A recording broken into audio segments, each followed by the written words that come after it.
Today's gonna be a grandiose day because you got up. You got up and actually decided not to hit the snooze button. That's what I mean. You got up. You didn't just lay your ace in the bed. You actually got up. Think about how hard it is to wake up in the morning sometimes. You be sitting there having a dialogue with yourself like, yo, how I feel this morning? You know what? I went to sleep at 11. I really should sleep a little more because, it's not good for my heart health if I'm not getting enough sleep. It's like rationality seems to readily pop up when you're really not feeling something. Whatever the excuses are, you know what your excuses are. You had that dialogue, but then you had another dialogue. Yo, bruh. I'm inspired by seeing you do what you do. I'm inspired by the fact that you wake up every day at 4:30 in the morning. Yo, I'm inspired when I see you out there getting it with your kids, yo. You got me inspired, bro. You make me want to do better. You make me want to be a better husband, a better father, yo. Ladies, girl, as a mother, you've been handling your business. You wake up an extra hour early in the morning and actually prepare breakfast for the kids. You make sandwiches. You make lunches for the kids. You make sure they get to school on time. You're intentional about that. You sit down with them. You study with them. You're intentional about what foods you put in your body. You want to put the best foods in your body, the highest quality. Even the dog's getting great food. And you start telling yourself, yo, you never know who's watching. You never know who's listening. You never know who you're inspiring. You may be the inspiration for the next generation. Never mind next generation, this generation, unbeknownst to yourself. So you got to give them a standard to follow. And by them, I'm talking about any and every being you come into contact with in your existence. Yes, that includes family. Yes, that includes friends. Yes, that includes your neighbors. Yes, that includes your children because your children are still people. Yes, that even includes the dog. That even includes you listening to this podcast right now. You got to give them a standard to chase after, yo. They got to see great. They got to understand that all great is getting really excited about things. So when it's game time or it's time to hit the big stage, my goal is not I'm up there trying to convince you or sway you that I'm the best. They'll make you believe that I'm the best. Nah. I just want you to know that I know I am. My concern ain't about how you see me. I give a damn. Listen, if all you see when you look at me is negativity, that's because your mind is conditioned negatively. Ask yourself this question. How do you think people feel after they've been around you? How do you believe? How do you honestly believe in your mind where no one else is present, where no one else really knows what's going on? How do you really believe people feel after they've been around you? How do you leave your energy impression on people? What was your last interaction?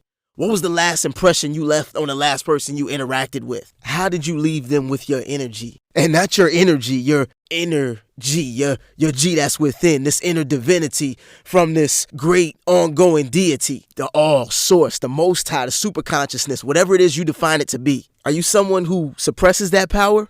Do you keep it to yourself? Are you living life in fear, always watching closely for that last moment so that you can hopefully get lucky and ask for that last forgiveness? So that you can make it into heaven, because that's what you've been taught. You got to time that joint, like right before you die. Like, yo, real quick, I need this last forget right before. Because if you don't get that thing off, you run the risk of being subject to suffering forever by this all true and loving deity. What's communicated sometimes is different from what's taught. And what's lived sometimes is different from what's intended to be lived. See, self-preservation is defined as the protecting of oneself from harm or death. It's a basic instinct in humans and animals. No need to beat yourself up. It's nature. It's involuntary.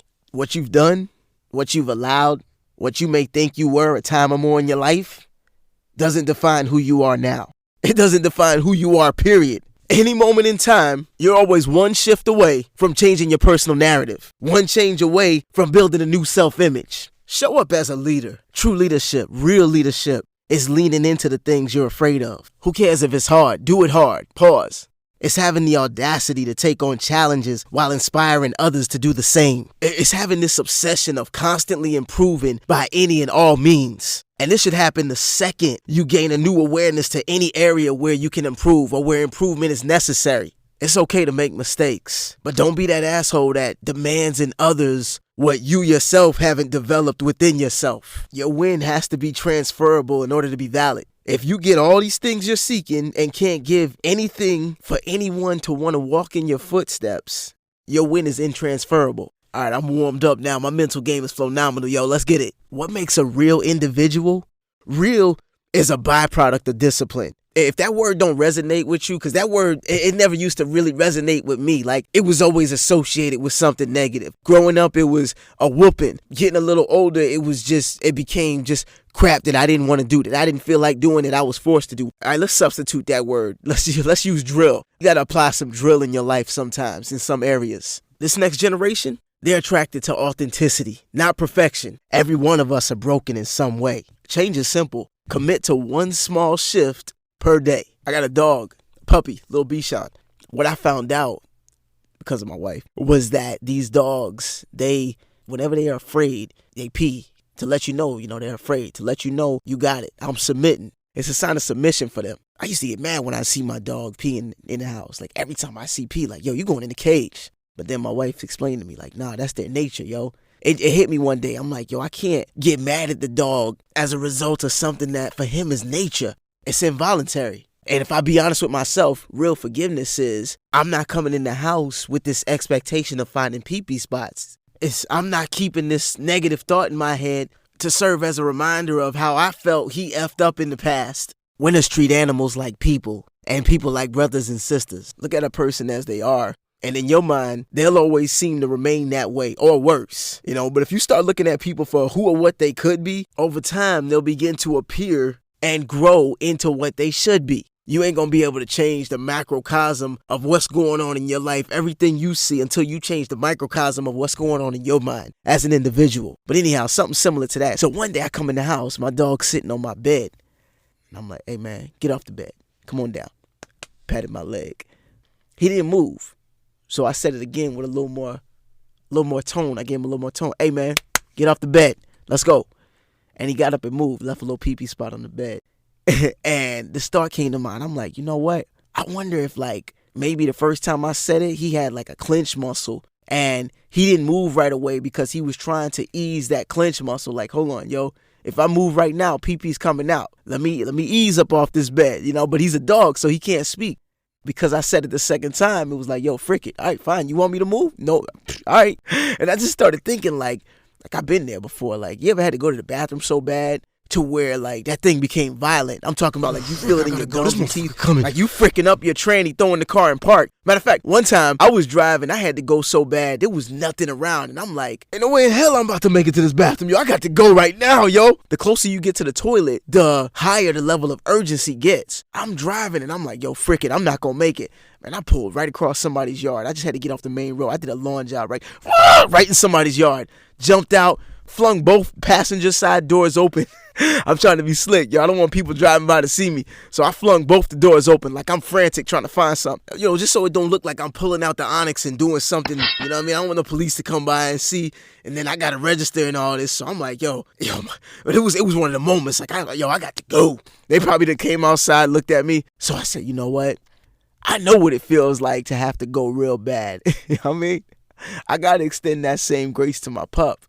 Whether he's got to go real bad or the urgency of, yo, I'm really trying to hold this clench muscle, but you scaring me right now. Like, either way, I gotta have a mind of compassion to understand that, you know what? It's a reason why he does what he does. The mind's like a parachute, yo. It doesn't work unless it's open. Small thinking adds no value to the world because it's rooted in doubt. Wishing for things, hoping for things, it does you no good if you're not willing to work for it. The more a person talks about their problems, the less energy they have to solve them. That was one of the problems that I was having with this podcast. It's like I would have these great ideas come to mind, and I would always express the ideas. And once you let an idea out, it gets subject to scrutiny. The law of silence, whole nother podcast. You got this great idea.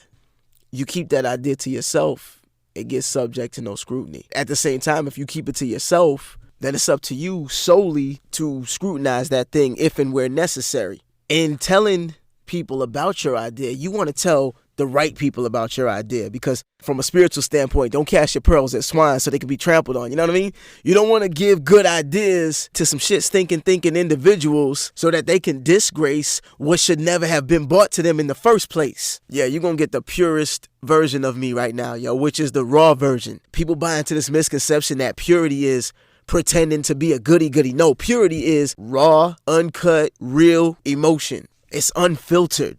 I like what my boy said. He said, yo, it's organic. You getting it exactly as it came up in my head. You're not getting the watered down version. You're not getting the goody version. You're not getting the version that meets the expectations of a certain demographic. See, here's the thing. When you go into certain rooms, you got to code switch sometimes. And the fact that I'm in my own room means I ain't code switching for no one.